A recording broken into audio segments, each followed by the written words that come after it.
Welcome to the Butterfly Effect. I'm Chris Horner. This is Kuurne, Brussels. Kuurne's 195 kilometers. Massive bergs throughout today's race, but they're all going to finish with about 50 kilometers to go. So this stage really could set up for sprinters, could set up for breakaway guys, just a hard man or just a big break going all the way to the finish. Kuurne Brussels Kuurne holds a lot of options on the table when you're sitting on the couch and you're turning the film on. And today is going to be no exception. In fact, it was absolutely amazing race to watch. When the cameras come on with 100 kilometers to go, there's already a group of 9 up the road. In the break, we got Taco van der Hoorn, Luis Maas, Luke Durbridge, Vessel Kroll, Livens, Bas Titema from Bingold, Jules Hester, Julius Vandenberg from EF Education, and Ben Healy from EF. Those two riders bridged across late to the group of 7 up front to make it a group of 9. But when we're sitting on the couch, I told you the cameras are on with 100 kilometers to go, and 95, they already start coming off the back of the break right away. So you know the pace has been fast, but it's a strange combination when you get into the middle of the race and you're sitting on the couch because you didn't see what's really going on. It looked like it was just calm and a relaxed pace sitting on the couch. But when you're watching riders coming out of the break with 95 kilometers to go and they're getting dropped on, okay, they're bergs, they're hard climbs here in Belgium, but they're not super long. We're only 100 kilometers into the race. So why are they getting dropped? If you see them coming off early like this, you know it's been a hard, difficult race. So there must be something out there that's causing problems. But when I'm sitting on the couch, even with my experience, I can't exactly figure out. I assume it's just wind coming from the left or the right, or block headwind that's pushing hard on everyone and causing a lot of stress to the legs. And that's why we're seeing riders coming out the back. Now behind, it's Ineos on the front, and they got 4 guys and 1 all the way at the back. So when I'm watching Ineos on the front, I can't figure out why are they so animated at the front and so active and just drive it. And then a few kilometers later, you see it. There's a narrow little forest road. It's muddy on the right and left. It's a dangerous section, and you got to be at the front.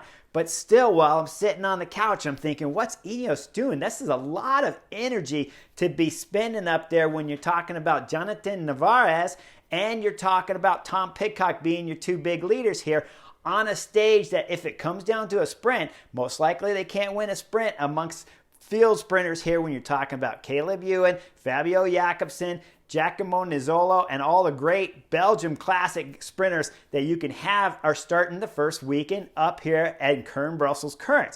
But Ineos is driving hard. They go through the forest, and then they continue on the front, and they start launching Tom Pidcock up the road, followed by Jonathan Narvaez. They're doing big digs up there, trying to blow the race up. Now, obviously, we know with 50 kilometers to go, all the big bergs are going to disappear. So they're trying to make some selections happening before we get to that last 50K. It's not happening right away, but don't worry because they got the American kid, Max Sheffield, the 19-year-old kid on the front with 70 kilometers to go, and he's splitting the peloton up in pieces. It was quite the experience watching Max Sheffield just destroy the field, and he's got the gap down to 30 seconds. Now with about 60 kilometers to go, this is when we start seeing the Jumbo-Visma tactics because they do not have the legend Wout van Aert, who just won yesterday. He's taking the day off, so they left without a pure sprinter. Now their tactic has to be to start going up the road too,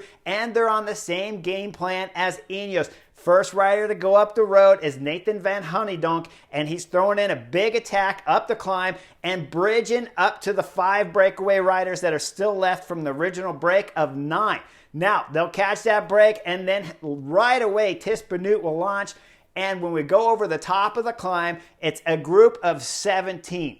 Now, here's where the chemistry is strange. Because in that group, you have 2 FDJ riders. They're more than happy with Stefan Kuhn to let this break get out there further and cause some gap in time so that they can start doing some attacks and blow this breakaway up further. But in the meantime, the 2 FDJ riders are happy to let this thing work together and get that gap. Now, you look at Jumbo-Visma. Tis Benoot's there, Van Honeydonk's there, and Christophe Laporte, the French rider that came over from Cofidis, that is a pure sprinter when you're talking about a group like this. Now, he's not a pure sprinter, but when you talk about a small group of this size, this is what Christophe Laporte is paid to do. So when you look at the 3 Jumbo-Visma riders in a group of 17, this is a fabulous move. Christophe Laporte has speed and should be able to win out of a group of 17 like this.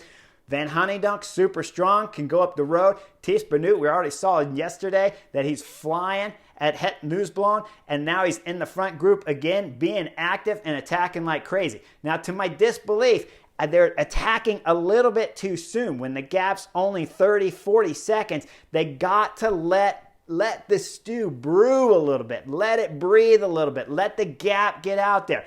Now, in this group, when you're talking 17 guys, there's always going to be people sitting on. And, of course, you have Arkea Samsic with Fred Wright sitting on. You have Asgreen from Quick-Step. They don't want this to go the distance. They don't mind if it splits up and you give Asgreen better odds and better chances of winning. But at this moment, remember, Asgreen got dropped yesterday at Het Nieuwsblad. And so you got to believe Quick-Step right now is not happy to have Asgreen in a group of 17. But if he comes on the radio and he says he's feeling good, we know he's a legend, we know he can win classic races, but he's going to have to make the call, because if you're a director in the car right now, what you're thinking is yesterday he got dropped, today probably not a chance that he can win. So Asgreen would have to come on the radio to make me happy with having him in this group. When you have Fabio Jakobsen, the great sprinter with multiple wins already in this 2022 season.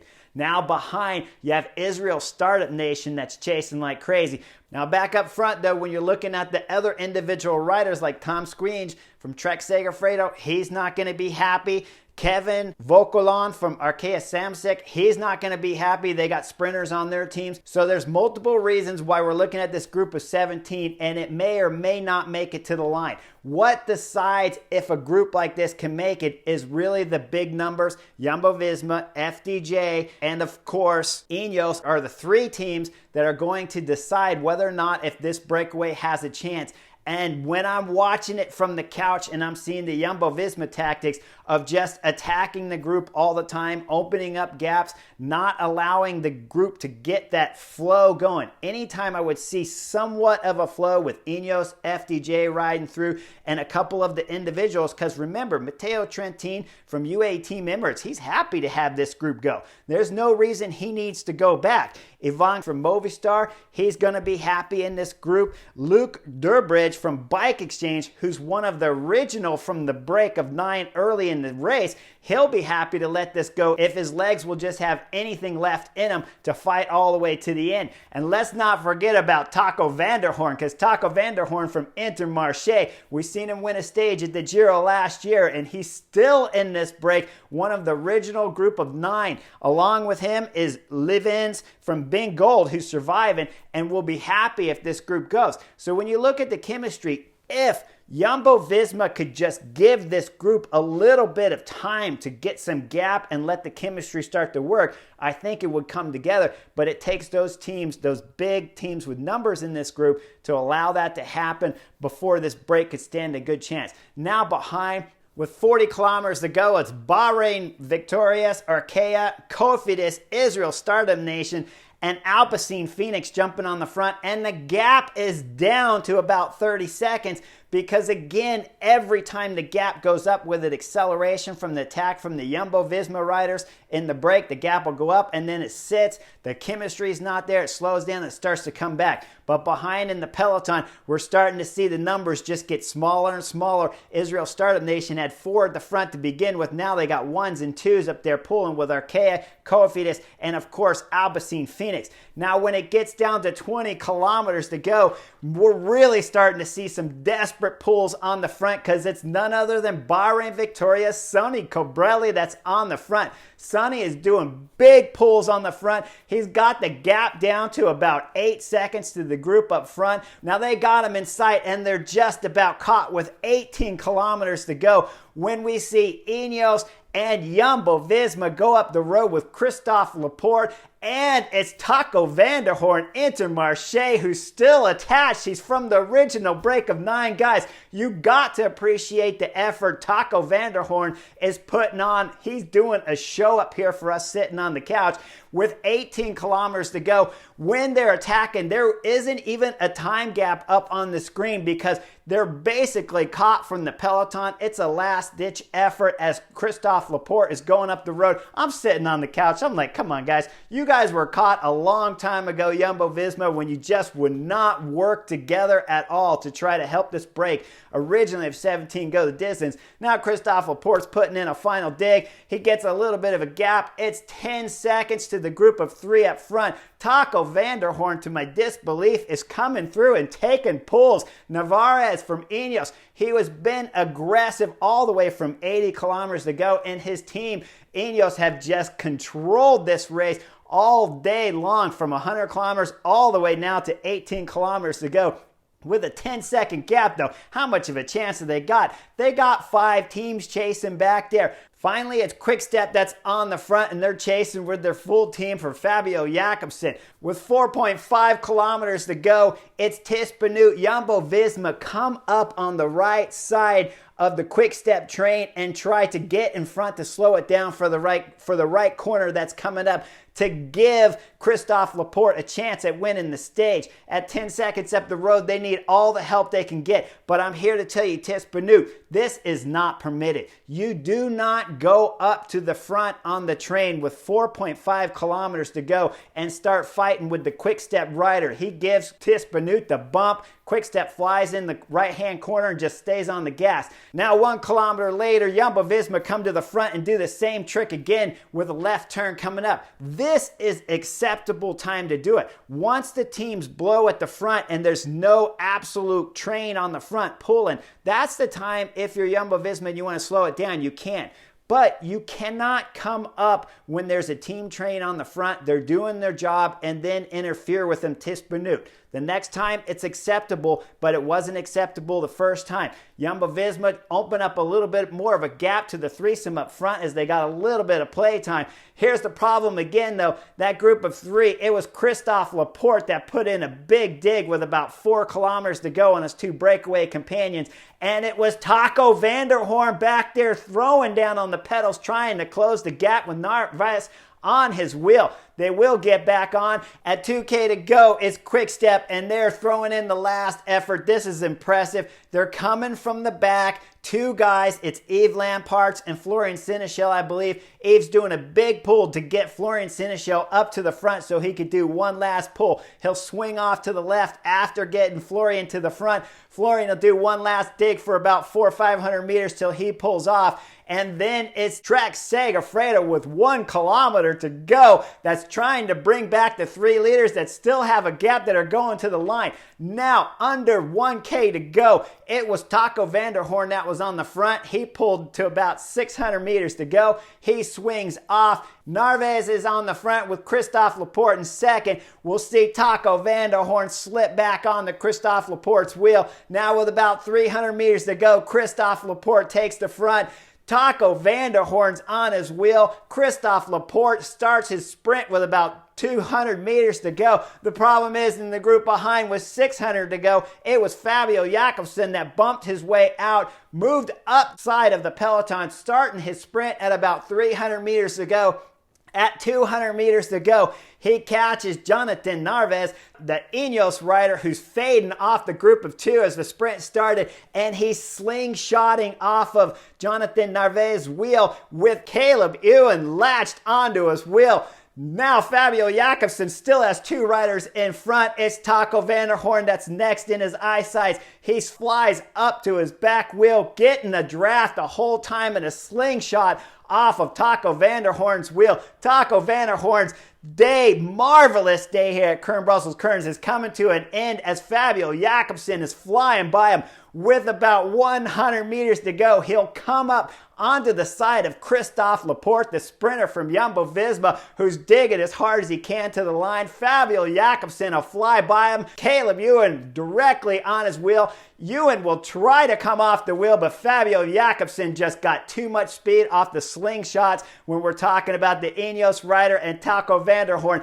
That separation really set up the sprint. Marvelous for Fabio Jakobsen, who's just slingshotted off of both riders. Now he's flying to the line. Nothing Caleb Ewan can do. And Fabio Jakobsen takes amazing Kuurne-Brussels Kuurnes. Today's race was absolutely stellar all the way from the start to the finish of today's race. I loved it. Exciting finish on today's stage. Taco van der Hoorn, man, hands down, you are absolutely amazing all day in the break today. 10th on the stage. Christophe Laporte, who suffered in the sprint, started just a little bit too late. He'll hold on for top 10 on the stage. Hugo Hofstetter will get third to round out the podium. It was a fantastic day of racing. Now, I want to point something out because when you look at it, I've seen a lot of places in today's race where Jumbo Visma were just too aggressive and they just need to sit a little bit and let it stew. Now, I was wrong about a couple things today too because Ineos, I thought, were being way too aggressive. I just couldn't imagine what they could do with Jonathan Navarez and with Tom Pidcock with only 2 guys left, but they pulled out some magical form on today's race and delivered fantastic. Jumbo-Visma, if they had been a little calmer and just did not open up so many gaps in that break of 17 and didn't attack so often in that break of 17, when you go back and you look at Christophe Laporte, final attack with about 4-6 kilometers to go on his 2 breakaway companions, you're not going to make it to the line with an 8-second gap on the peloton all by yourself when you're talking 6 kilometers out. And it's going to put a lot of hurt on your 2 breakaway companions' legs. So I don't think that move for Christophe Laporte made any sense whatsoever. He is a sprinter. This is what he does. He shouldn't be afraid to come to the line with Jonathan Navarez or Taco van der Hoorn, who's been in the break all day long. At that point in time, when you're Jumbo-Visma's Christophe Laporte, you should be thinking, this is a great group of 3. Let me just get this group all the way to the line and smoke these guys and win today's first classic week in Kuurne-Brussels Kuurnes. Now, they chose not to go that way, and they lost with 100 meters to go. It's going to be a hard pill to swallow, but that's life. That's bike racing, and that's why today's Kuurne-Brussels Kuurnes was absolutely beautiful to watch and a fantastic race. Hope you guys enjoyed today's Butterfly Effect. Apologize for the late taping. I was on family vacation. Everything ran late. That's just the way it is. Look for Beyond the Coverage tomorrow for the Omelette Het Newsbunk. I saw some tactics in that race that I'd love to talk about on Beyond the Coverage. See you guys real soon on the next Butterfly Effect.